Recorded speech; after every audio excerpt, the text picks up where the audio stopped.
What is up, guys? In today's video, I'm going to be going over some secret settings that could actually have a really large impact on your gameplay, and I say that it could because some of these might be placebo, but I changed one of these settings recently personally, and I feel like it has made me much better, and I feel like I've been getting much more aim assist in Season 3 since changing this setting. So you're going to want to make sure you stay tuned and see what that is. If you guys do enjoy this video, remember to give it a like, subscribe if you'd like to see more, and comment down below if you changed or tried any of these settings and what your results were. Like, did you notice any difference at all? Did you notice a lot of difference? Let me know in the comments below, because like I said, a lot of these could be placebo and they aren't guaranteed to actually make any difference on the game at all, but they definitely feel pretty different to me.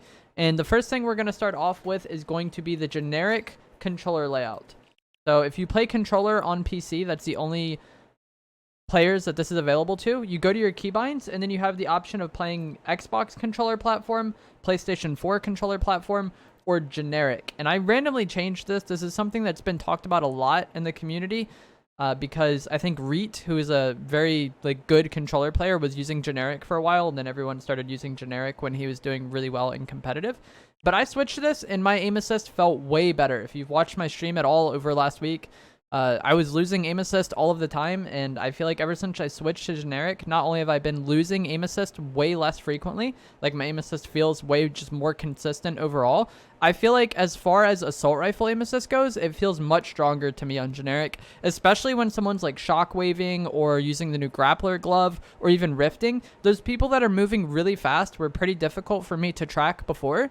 And since I switched to generic, I found like my AR aim assist just being incredibly sticky and incredibly strong.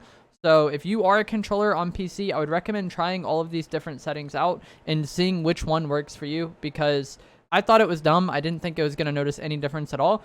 But my aim assist felt so much better with assault rifles on the generic button layout. And I found that I was losing aim assist randomly in less situations than I was when I was playing on the Xbox controller, because I do use an Xbox controller. Oh, shoot. What the hell did I just do? I do use an Xbox controller, but yeah, the generic button layout, I found I got way more aim assist with assault rifles. So I'd recommend trying that out if you do play controller on PC. I've also seen people say that this reduces the input delay for some reason. And then I've seen people say that it affects the look input curve and makes linear not as linear as it was before. Like, it's not as steep, it's not as fast.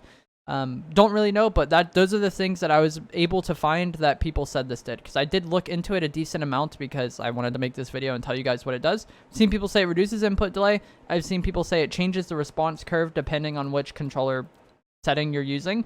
And then in my case, I feel like my AR aim assist is way stronger while playing on the generic controller layout. The next thing we're going to talk about is going to be enable foot controller on. This is available to console players as well as controller on PC players, from my understanding.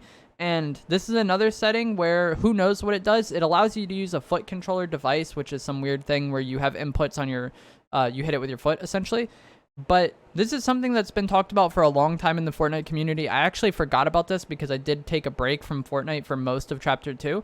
But this is a setting where in the past people felt that it reduced input delay, and then people also felt that it also changed the response curve. So this is just something where we don't really know what it does, but it's off a lot of good controller players and people that have been playing the game for a really long time think that it does reduce input delay and might have an impact on your response curve. So it's just another one of those things that try it out and see what you think about it, see if you like it.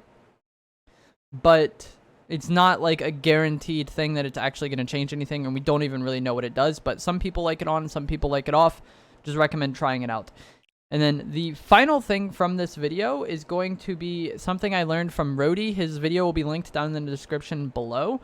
And that is going to be changing the default sensitivity setting even though you're using advanced options. And I thought this was the biggest cap I've ever seen when I was watching his video, but I tried it out because he makes really good content and he's not gonna BS like that. So what you do is you turn advanced controls off, and then you change these look sensitivities to something. Odds are you're probably playing on 4.4, but if you put it down to 1.1, it feels very different. It makes linear feel not as fast, and I felt like my shotgun aim assist and just my shotgun aim in general was way better when using 1.1. So you turn off advanced options, change it to 1.1, and then turn advanced options back on, and the game feels different. I had to change my build in edit sense because I changed this setting. It just felt way too slow to me initially. So try that out. And Rhodey's video will be linked down in the description below because there is another setting he talked about in his video that I'm not going to mention in this one that could help you guys out and that I am actually using. So check out his video. He's going to explain this look sensitivity thing a little bit better, give you guys some recommendations. I found 1.1 to work well for me, and I feel like I've been playing better since I switched to this. But check out his video. It'll be linked in the description down below, and you can find another setting that he talked about. So those are going to be the 3 settings for this video. And now I'm just going to talk about like the placebo effect and whether or not I actually think these settings have an impact on your gameplay. So this is going to be something that a lot of you look at and you're like, these settings are dumb. Why would any of this change anything? But Fortnite is a very weird game, and there's been several times in Fortnite where changing certain settings affects the game in weird ways or ways that Epic didn't really tell us about. And so for that reason alone, I do think that there's potential that some of these settings can actually have an impact on your gameplay, especially the generic controller layout thing. I feel like that my game feels way different when I use that. Just the AR aim assist alone feels way stronger. And I've always had good AR aim, but now the aim assist feels so strong that sometimes I'm having a hard time tracking certain people. Like when some people shockwave, my aim assist is so strong that I have a hard time tracking them. So I definitely think the generic button layout thing actually has an impact on the game. The changing the default settings, even though you're using advanced options, that sounds really just dumb as well. You're like, why would that change anything? But once again, Fortnite is a very weird game, and I wouldn't put it past Fortnite or Epic Games to have weird settings changing, or like the setting kind of like working against each other in weird ways.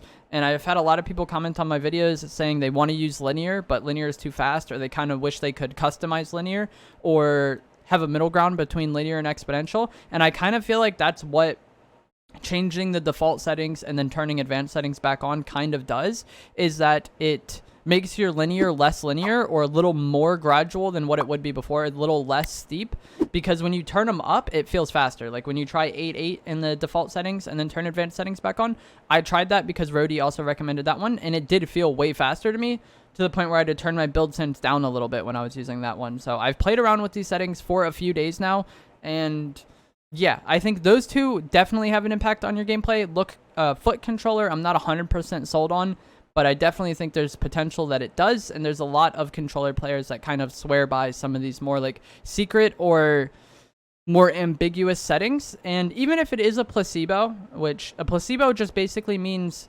something that doesn't work, but your mind thinks it works, so it works. This is often done in medicine, where they give, to study the effects of a medicine, they give a control group a placebo, just to see like what happens when someone takes the medicine versus not taking the medicine, and then they can compare the results. And there are times where the placebo patient actually ends up getting better in ways that they wouldn't before. Just thinking that something will have an impact on your gameplay, or thinking that something will make something better for you, can have an actually large effect. So if you think this setting is going to make your aim way better, you're probably going to aim way better. If you think that generic is going to give you more aim assist, you're probably going to be more inclined to notice the aim assist more. So yeah, even if it is a placebo, the placebo can have positive impacts on your gameplay. So just placebo yourself into thinking that something is going to make you better at the game, and you probably will be better at the game.